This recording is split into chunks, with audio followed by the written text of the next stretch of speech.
તો આજે આપણે બનાવીશું કાઠિયાવાડી સ્વાદ સાથે દહીં તીખારી। તો દહીં તીખારી બનાવવા માટે સૌથી પહેલા આપણે લસણની ચટણી બનાવી લઈશું। તો લસણની ચટણી બનાવવા માટે મેં અહીંયા એક ખાયણી લીધી છે। ખાયણીની અંદર 5 મોટી લસણની કળી લઈશું અને 1 ચમચી કાશ્મીરી લાલ મરચું લઈશું। બધું જ આપણે અહીંયા સરસ વાટી લઈશું।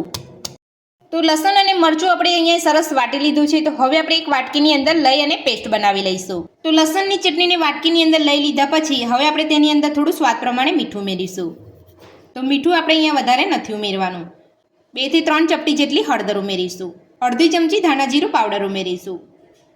હવે આપણે થોડું પાણી ઉમેરીને સરસ અહીંયા પેસ્ટ બનાવી લઈશું। જ્યારે પણ તમે આ રીતે પેસ્ટ બનાવો ત્યારે તમારે ધ્યાન રાખવાનું છે કે પાણી તમારે અહીંયા વધારે નથી ઉમેરવાનું। આ રીતે તમારે થોડું પાણી ઉમેરીને બધું સરસ મિક્સ કરી લેવાનું છે। તો તમે જોઈ શકો છો એકદમ સરસ પેસ્ટ બનીને આપણે અહીંયા તૈયાર છે। હવે આપણે પેસ્ટને કૂક કરી લઈશું। તો પેસ્ટને કૂક કરવા માટે મેં ગેસ ઉપર એક અહીંયા કઢાઈ રાખી છે। તેની અંદર આપણે 2 થી 3 ચમચી જેટલું તેલ ઉમેરીશું। તેલને ગરમ થવા દઈશું। તો તેલ આપણું અહીંયા ગરમ થઈ ગયું છે। તો હવે આપણે તેની અંદર નાની અડધી ચમચી રાઈ ઉમેરીશું। સાથે જ આપણે મીઠા લીમડાના પાન ઉમેરીશું। 2 થી 3 ચપટી જેટલી હિંગ ઉમેરીશું। હવે આપણે જે પેસ્ટ બનાવીને રાખી છે તે ઉમેરી લઈશું। બધું મિક્સ કરી લઈશું। તો હવે આપણે 2 થી 3 ચમચી જેટલું બીજું પાણી ઉમેરીશું। તો આપણી પેસ્ટ એકદમ સરસ રીતે કૂક થઈ જાય। હવે આપણે મીડિયમ ગેસ ઉપર ઢાંકણ ઢાંકીને 2 મિનિટ માટે થવા દઈશું। તો 2 મિનિટ થઈ ગઈ છે। તો હવે આપણે ચેક કરી લઈશું। તો તમે જોઈ શકો છો જે પાણી ઉમેર્યું હતું એ બધું જ અહીંયા સરસ બળી ગયું છે। તો હવે આપણે ગેસની ફ્લેમ બંધ કરી અને બધું જ અહીંયા થોડું ઠંડુ થવા દઈશું।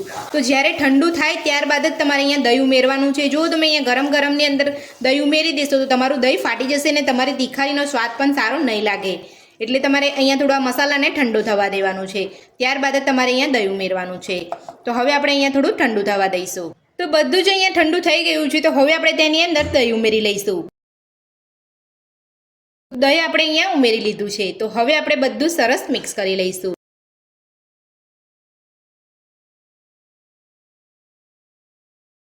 તો બધું સરસ મિક્સ કરી લીધું છે। તો હવે આપણે તેની અંદર ઝીણા સમારેલા લીલા ધાણા ઉમેરીશું।